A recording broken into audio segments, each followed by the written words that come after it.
অনেক সকাল সকাল ঘুম থেকে উঠে পড়েছি, কারণ আজকে হলো আমার আর দিদির জন্মদিন। আর সকাল সকাল ঘুম থেকে উঠে স্নান টান করে নিয়েছে, আর মাও দেখো স্নান টান করে চলে এসেছে আমাদের ঘরে।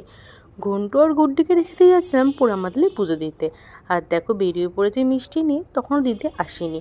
আর তারপরে দেখো আমি আর দিদি দুজন মিলে বেরিয়ে পড়েছি, অনেকটাই দেরি হয়ে গেছিলো।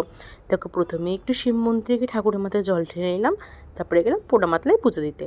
পোড়ামাতলায় পুজো দেওয়া হয়ে যাবার বাড়ি চলে এসেছি। আর বাড়িতে এসে নিয়ে ঘন্টু আর গুড্ডিকে প্রথমে একটা করে গোটা গোটা প্যাড়া খাইয়ে দিলাম। ওরা দুজন মিলে দেখো কেমন লেজ নাচছে। প্রথমেই ঘন্টুকে খাইয়ে দিলাম, আর ঘন্টু ঠিক বিছানার মধ্যে ফেলে দিল। আর তারপরে যেই গুড্ডিকে দিয়েছি, গুড্ডি তো কপাত করে খেয়ে নিল। ওরা দুজনে মিষ্টি খেতে না প্রচুর ভালোবাসে। আর তারপরেই দেখো মা বলেছিল কেকটা কেটে নিতে। আর তখন দেখো কেকটা পায়েসটা মা সব কিছু নিয়ে এসেছিলো, ভালো করে ডেকোরেশন করেছিলাম, সেটা তোমাদের সাথে একটু শেয়ার করে দিলাম। প্রত্যেকদিন সন্ধ্যেবেলায় কেক কাটি, এবার একটু তাড়াতাড়ি কেটে নিয়েছি, কারণ আমাদের ওবেলা কাজ আছে। আর এবারে না সব কিছু হোয়াইট হয়েছিল, হোয়াইট কেক হয়েছিল, আর আমাদের দুজনকে সাদা কালারের জামা পরেছিলাম। আর ঘন্টুকে অনেক জোর জবরদস্তি ওখানে বসিয়ে রেখেছিলাম, আর মা না এই ভিডিওগুলো আমাকে করে দিচ্ছিল। আর তারপরে কি বলবো, তা একটু ট্যাড়া ব্যাকা হয়েছে। ঘন্টুকে না অনেক কষ্ট করে বসিয়েছে এখানে, ও কিছুতেই সেই বসবে না, সে পালিয়ে পালিয়ে যাচ্ছে। ও সে মনে পড়েছে কালকে যে আগুন জ্বালিয়েছিলাম। তারপরে দেখো অনেক ধরে বেঁধে এইটুকু কেক কাটতে পেরেছে, মানে এইটুকু ঘন্টুর সাথে ভিডিও করতে পেরেছি। তারপরে দেখো ঘন্টু চলে গেছে, আমি আর দিদি দুজন মিলে একটু কেক কেটে নিয়েছি। কেক কেটে দুজনকে একটু খাইয়ে নিয়েছি, আর ঘন্টু দিকে বদমাইশি করছিল। খাটের মধ্যে উঠে পড়ে সেটা একটু ঝুঁকি মেরে আমি আর দিদি দুজন মিলে দেখছিলাম। তারপরে দেখো দুজন মিলে কেক কেটে নিলাম। তারপরে ফার্স্টে আমরা ঘন্টুকে ডাকছিলাম খাওয়ানোর জন্যে, কারণ ঘন্টুকে আমি আর দিদি প্রচুর ভালোবাসি। দুজনকে খাই দিলাম। তারপরে দেখো ঘন্টুকে ডাকছিলাম, আই ঘন্টু তুই একটু খেয়ে নে।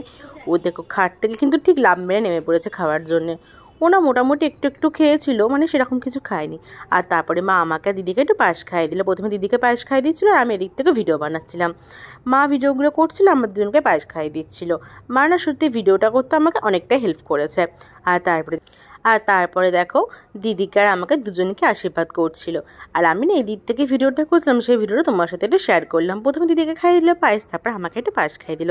পায়েসে না সত্যিই খুব সুন্দর খেতে হয়েছিল। আমি ফার্স্টে ভেবেছিলাম একটুখানি খাবো, পরে দেখো লাস্টে না অনেকটাই খেয়ে নিয়েছে। আর দেখো যেই দেখেছে মিষ্টি মানে পায়েস, ঘন্টু চলে এসেছে খেতে। আর আজকে খাবারে ফ্রায়েড রাইস আর চিলি চিকেন, এগুলো কিন্তু মা রাস্তা থেকে আনিয়েছিল, মানে হোম ডেলিভারি করেছিল। খাবারগুলো না খুব টেস্টি ছিল। আর তারপরে দেখো মৌপড়ি হঠাৎ করে চলে এসেছে, আর মৌপড়ি আর সাথে বাড়িতে হুজ্জু তো সেটা হতেই পারে না। আর ঘন্টু আর গুড্ডি দুজন মিলে মৌপড়িয়াকে চেপে ধরেছে, সে কিছুতেই ছাড়বে না। দুজন মিলে পারলে হুমড়ি খেয়ে ওর গায়ের মধ্যে উঠে পড়ে।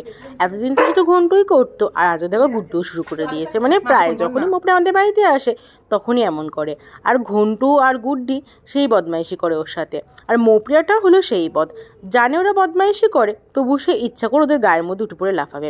আর তারপরে দেখো আমার দিদির জন্য দুজনকে কানের দুল সেটা একটু দিয়ে দিচ্ছিল। আর তারপরে দেখো দিয়ে দেওয়ার পর শুরু হয়ে গেছে মৌপড়ি আর ঘন্টুর সাথে মারামারি। সেই খেলাধুলা করছে, সেই বদমাইশি করছে। মৌপড়িয়াকে বলছে তাড়াতাড়ি কর, যা করার, কারণ আমাদের কাজ আছে, কাজেও বেরোতে হবে।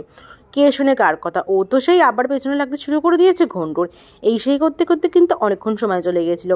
আর তারপরে দেখো আমাদের জন্য গিফট এনেছিল কানের দুলটা, সেটা আমাকে আর দিদিকে একটু দিয়ে দিচ্ছিল। আর ঘন্টু যেই দেখেছে আমরা দিদির হাত ধুচ্ছি, তখনই মোপড়ে হাতের মধ্যে কামড়ে দিচ্ছিল। আর তারপরে দেখো কাজে বেরিয়ে গেছে। আজ এই ভিডিওটা কিন্তু এখানে শেষ করে দিলাম।